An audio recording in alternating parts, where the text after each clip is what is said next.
Damaetas was written by Lord Byron and published in his book Hours of Idleness in 1807. It is not known if Byron was referring to a literary character named Damaetas, but there are two examples of the name being used in English literature that Byron may have been familiar with. There is a character named Damaetas in a play written by Sir Philip Spencer called The Countess of Pembroke's Arcadia, in which Damaetas is a steward or shepherd. There is also a brief reference to a Damaetas in John Milton's poem Lycidas. There is a line stating that a character named Damaetas likes to listen to songs. There is no reason to believe that there is any connection between Lord Byron's poem and either one of these other literary works. In all likelihood, Lord Byron just took the name from classical Greek language as a common name. The poem is about a young man who, even though he is still very young, has lived a lifetime's worth of sins. In fact, he hasn't even legally reached adulthood yet, but he has already lost all shame and all virtue. He has tricked women, we can assume for lecherous purposes.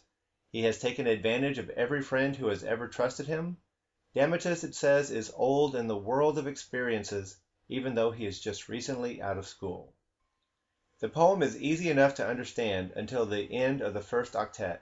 In line 9 of the poem, it reads that Damaetas ran through all the maze of sin, and in the next line, that he found the goal when others are just beginning. This is curious because the word goal is left ambiguous. If Damaetas has reached the goal, then what exactly is the goal?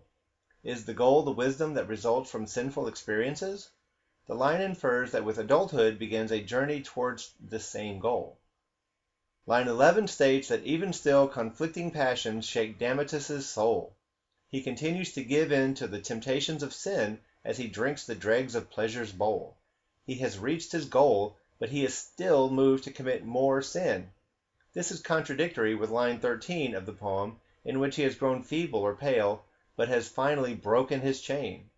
The metaphorical chain can easily be interpreted as the addiction of vices to which Damaetas feels enslaved.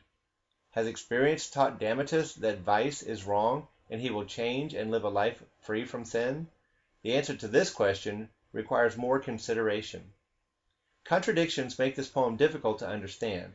If Damaetas has reached his goal, why doesn't he stop committing sin? If he has broken his chain, then why is his soul still shaken? The ultimate answer may lie in the final line of the poem. Line 14 states, "What was once his bliss appears his bane."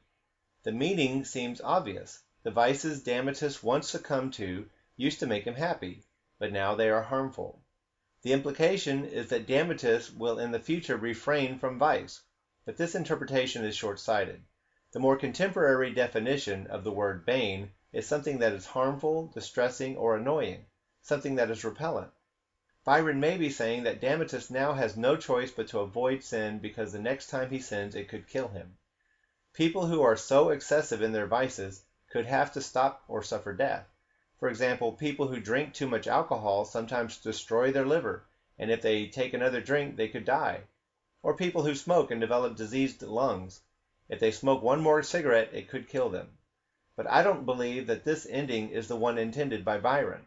Although the modern definition for bane does not necessarily associate with death, the archaic definition does. Bane also means a poison or something that causes death.